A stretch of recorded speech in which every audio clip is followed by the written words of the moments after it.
সে 10 মিনিটের মধ্যে মশলাদার আলুর পকোড়া তোমরা বানিয়ে নিতে পারো। দুর্দান্ত টেস্ট হয় বন্ধুরা। নমস্কার বন্ধুরা, আশা করি সবাই খুব ভালো আছেন। তৃপ্তি রান্না করে সবাইকে আমন্ত্রণ রইল। আজ আমি দারুণ টেস্টি 10 মিনিটের মধ্যে মশলাদার আলুর পকোড়া রেসিপি নিয়ে চলে এলাম। তো চলো পুরো ভিডিওটা তোমরা দেখো। এখানে আমি মাঝারি সাইজের দুটো আলু ছাড়িয়ে পাতলা পাতলা করে কেটে ধুয়ে এখন আলুগুলো আমি একটা কাপড় দিয়ে সুন্দর করে মুছে নিয়েছি আলুগুলো। তারপরে এখানে আমি একটা বড় পেঁয়াজ, আমি এখানে রসুন, আদা, ধনেপাতা, কাঁচা লঙ্কা কেটে নিয়েছি। পেঁয়াজ, রসুন, আদা একদম ঝিরিঝিরি করে কেটে নিতে হবে। তো দেখো একটা পাত্রে বেসন রেখে এখানে আমি 1 চামচ মতো গোটা জিরে দিয়ে দিলাম। তো গোটা জিরের বদলে তোমরা এখানে কালো জিরেও ব্যবহার করতে পারো। তারপরে পরিমাণ মতো লবণ দিয়ে দিলাম, অল্প হলুদ গুঁড়ো, অল্প লঙ্কার গুঁড়ো, অল্প ধনিয়া গুঁড়ো, আর দিয়েছি গোটা ধনে, গোটা জিরে, শুকনো লঙ্কা হালকা আছে ভেজে গুঁড়ো করা থাকে। তো সেই মশলাটা দেওয়ার পরে 1 চামচ আমি এখানে দিয়েছি আমচুর পাউডার। তো এই আমচুর পাউডার দেওয়ার জন্য কিন্তু দারুণ টেস্টি হয় বন্ধুরা এই পকোড়াগুলো। টক ঝাল বেশ একটা ফ্লেভার থাকে। তারপরে এখানে আমি কেটে রাখা পেঁয়াজ, রসুন, আদা, ধনেপাতা, কাঁচা লঙ্কা দিয়ে দেব। তো ধনেপাতাটাও আমি একটু বেশি দেব, তাহলে কিন্তু খেতে ভালো লাগবে। আর রসুনও বেশি দিয়েছি, কিন্তু আদার ভাগটা আমি এখানে কম ব্যবহার করেছি।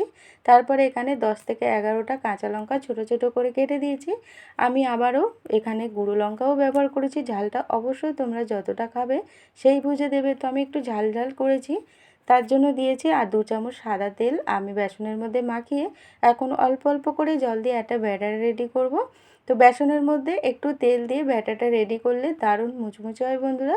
তো আমি বেসনের মধ্যে তেল দিয়ে তারপরে অল্প অল্প করে জল দিয়ে ব্যাটার রেডি করব। তোমরা কিন্তু জল দিয়ে ব্যাটার রেডি করার পরে শেষেও তোমরা বেসনের মধ্যে তেল দিতে পারো। তো আমি প্রথমেই তেলটা দিই।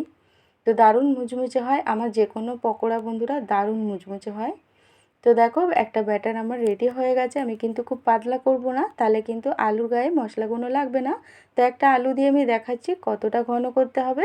তো দেখো খুব সুন্দরভাবে আলুর মধ্যে কিন্তু মশলাগুলো লেগে গেছে। তো এখন আমি আলুর মধ্যে অল্প লবণ দেব। আমি পরিমাণ মতন আমি বেসনের মধ্যে লবণ দিয়েছিলাম। তো অল্প লবণ আলুর মধ্যে মাখালে পকোড়াগুলো খেতে ভালো লাগে। তারপরে এখন পকোড়াগুলো ভাজার জন্য আমি তেল দিলাম।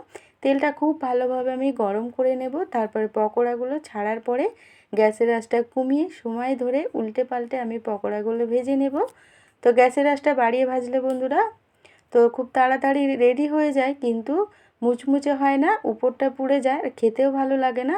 তার জন্য আমি পকোড়াগুলো ছাড়ার পরে আমি গ্যাসের আঁচটা কিন্তু একদম কমিয়ে উল্টে পাল্টে সময় ধরে পকোড়াগুলো ভেজে নেব। দুর্দান্ত টেস্টি হয় বন্ধুরা। তোমরা চা বসিয়ে 10 মিনিটের মধ্যে এই মশলাদার আলুর পকোড়াগুলো রেডি করে নিতে পারো। তো দেখো আলুর পকোড়াগুলো আমার ভাজা হয়ে গেছে, তেলটা ঝরিয়ে আমি নামিয়ে নেব।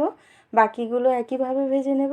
আজকের আমার এই আলু পকোড়া তোমাদের যদি ভালো লেগে থাকে বন্ধুরা, লাইক, নতুন বন্ধুরা সাবস্ক্রাইব করে পাশে থেকো এরকম নতুন নতুন রেসিপি দেখার জন্য। পুরনো বন্ধু নতুন বন্ধুদের অসংখ্য ধন্যবাদ আমার পাশে থাকার জন্য।